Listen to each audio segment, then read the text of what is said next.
نماز کی خاص اہمیت ہے، اور فجر کے فرض تو فرض، سنتوں کی بھی اہمیت ہے۔ حضرت عائشہ کہتی ہیں کہ میں نے رسول اللہ صلی اللہ علیہ وسلم کو کسی نفل کی ادائیگی کے لیے، یعنی سنت بھی اصل میں نفل نماز ہے، ایک فرض ہوتی ہے ایک نفل، پھر جو آپ نے زیادہ تاکید سے پڑھی ان کو سنت قرار دے دیتے ہیں، اور باقی جو کبھی کبھار پڑھی وہ نفل ہو جاتی۔ کسی نفل کی ادائیگی کے لیے اتنی جلدی کرتے نہیں دیکھا جتنی جلدی آپ نماز فجر سے پہلے 2 رکعتوں کے لیے کرتے تھے۔ جلدی پڑھتے نہیں تھے، یعنی اس کی ادائیگی کے لیے آپ فکر کرتے تھے۔ حضرت عائشہ ہی سے روایت ہے کہ نبی صلی اللہ علیہ وسلم نے طلوع فجر کے وقت 2 رکعت نماز، یعنی فرض کی بات ہے یہاں، آپ نے 2 رکعت نماز پڑھنے کی شان کے بارے میں فرمایا کہ ان ساری دنیا سے زیادہ محبوب ہے۔ آپ نے فرمایا جو آدمی عشاء اور فجر کی نمازوں میں آ سکتا ہے تو اس پر لازم ہے کہ وہ آئے، اگرچہ اسے گھسٹ کے کیوں نہ آنا پڑے، یعنی گھٹنوں کے بل یا پیٹھ کے بل گھسٹ گھسٹ کے ہی آنا پڑے تو بھی آئے، لیکن آئے ضرور۔ کیوں؟ اس لیے کہ جو شخص فجر کی نماز پڑھتا ہے وہ اللہ کی حفاظت میں آ جاتا ہے۔ رسول اللہ صلی اللہ علیہ وسلم نے فرمایا جس نے صبح کی نماز پڑھی پس وہ اللہ کے ذمے میں ہے، اللہ کی حفاظت میں ہے، اللہ کے ذمے ہو گیا۔ پس اللہ تم سے اپنی حفاظت کے بارے میں کسی چیز کا مطالبہ نہ کرے۔ کیا مطلب ہے اس کا؟ یعنی جو اللہ کے ذمے ہے اس پر کوئی ظلم نہ کرے، اور ظلم کر کے اللہ کے سامنے جواب دہ نہ ہو، اس لیے کہ جس سے اللہ پوچھے گا، مطالبہ کرے گا، یقیناً اسے اپنی گرفت میں لے لے گا اور لے کر منہ کے بل جہنم میں پھینک دے گا۔ اس سے کیا بات پتہ چلتی کہ جو شخص فجر کی نماز کی حفاظت کرتا ہے وہ اللہ کے قریب ہو جاتا ہے، اللہ کی حفاظت میں ہو جاتا ہے۔ کسی کو حق نہیں کہ اس پر ظلم اور زیادتی کرے۔ جو اس شخص پر زیادتی کرے گا جو فجر پڑھتا ہے تو وہ دراصل اس ذمے میں خیانت کر رہا ہے جس کو اللہ نے اپنے ذمے لیا ہے، اور پھر قیامت کے دن اللہ تعالیٰ ایسے شخص کو پکڑے گا۔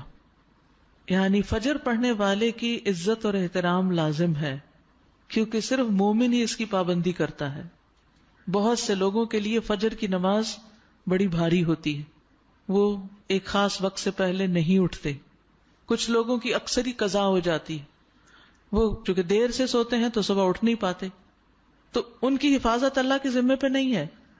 تو اس لیے بہت ہی فکر کرنی چاہیے کہ فجر کی نماز قضا نہ ہو، یعنی کوئی باقی کر لیں، نہیں، کیونکہ باقی تو پھر ہم جاگی تو اذان بھی سنائی دے دیتی ہے اور وقت بھی پتہ چل رہا ہوتا ہے، اور دوسروں کو بھی ہم دیکھتے ہیں پڑھ رہے ہیں تو پڑھ ہی لیتے ہیں، لیکن فجر کی چونکہ ایک ذمہ داری ہوتی ہے اٹھنے کی بھی، اور پھر وقت پر اٹھنے کی، اور پھر مسجد میں جانے کی، تو اس لحاظ سے اس کی حفاظت بہت ضروری ہے۔ اور فجر پڑھنے والا شام تک اللہ کی حفاظت میں ہوتا ہے۔ اس میں ایک واقعہ بھی آتا ہے احادیث کی کتابوں میں۔ اعمش کہتے ہیں کہ سالم بن عبداللہ بن عمر، ابن عمر کے کیا لگے؟ بیٹے، اور حضرت عمر کے پوتے، یہ حجاج کے پاس بیٹھے ہوئے تھے۔ حجاج کے بارے میں سب جانتے ہیں کہ بہت ظلم کرتا تھا۔ تو حجاج نے ان سے کہا اٹھو اور فلاں آدمی کی گردن مار دو۔ تو سالم نے تلوار اٹھا لی کیونکہ اس کا حکم تھا مارنے کا، اور اس آدمی کو پکڑا اور محل کے دروازے کی طرف چل پڑا۔ تو ان کے والد ابن عمر نے ان کو دیکھ لیا جب وہ اس آدمی کو باہر لے کے جا رہے تھے، تو انہوں نے کہا کہ کیا یہ واقعی ایسا کرنے جا رہا ہے؟ انہوں نے 2-3 بار یہ بات دہرائی۔ باہر لا کر سالم نے اس سے پوچھا کیا تم نے فجر کی نماز پڑھی ہے؟ یعنی جس کو مارنے کا حکم تھا، کہا تم نے فجر کی نماز پڑھی ہے؟ اس نے کہا ہاں۔ سالم نے کہا پھر تم جس راستے سے جانا چاہتے ہو چلے جاؤ، اور وہ واپس آئے اور تلوار پھینک دی۔ حجاج نے ان سے پوچھا کیا تم نے اس کی گردن اڑا دی؟ انہوں نے جواب دیا نہیں۔ حجاج نے پوچھا کیوں؟ سالم نے جواب دیا میں نے اپنے والد کو یہ کہتے ہوئے سنا ہے کہ رسول اللہ صلی اللہ علیہ وسلم نے فرمایا جس نے فجر کی نماز ادا کی وہ اللہ کی حفاظت میں ہے یہاں تک کہ شام ہو جائے۔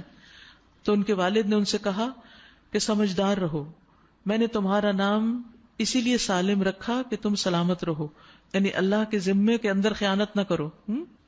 تو بہرحال اس سے یہ پتہ چلتا ہے کہ انسان سے بڑے بڑے حادثے، بڑی بڑی مصیبتیں ٹل جاتی ہیں جب وہ فجر کی نماز کی حفاظت کرتا ہے۔ اب تو الحمدللہ ہر شخص کے موبائل پر الارم ہوتا ہے، اور موبائل ہر شخص کے سرہانے ہوتا ہے۔ کہہ سکتا کہ میں صبح نہیں اٹھ پایا، 1 نہیں 2 3 الارم لگا لیں، 5 منٹ کے وقفے پہ رکھ لیں اس کو، کیونکہ جو شخص یہ 2 نمازیں پڑھے گا، بخاری میں آتا ہے وہ جنت میں داخل ہوگا۔ ایک اور روایت میں آتا ہے وہ آدمی ہرگز دوزخ میں نہیں جائے گا جس نے سورج نکلنے سے پہلے اور سورج کے غروب ہونے سے پہلے نماز پڑھی، یعنی فجر اور عصر کی. اور پھر آپ نے فرمایا ان نمازوں میں سستی نہ کرو اگر تم اللہ کا دیدار کرنا چاہتے ہو، اس طرح کہ جیسے تم 14ویں کے چاند کو دیکھتے ہو اور تمہیں کوئی دھکم پیل کا بھی واسطہ نہیں پڑے گا. یعنی جو ان نمازوں کی حفاظت کرتا ہے وہ اللہ کے دیدار کے قابل ہوگا. اور پھر بعض اوقات لوگ رات قیام کرتے رہتے ہیں، آخر حصے میں سو کے فجر قضا کر دیتے ہیں. کیا ہے تہجد کے لیے اٹھے تھے وہ آنکھ نہیں پھر کھلی فجر کے لیے. تو یہ نہیں ہونا چاہیے.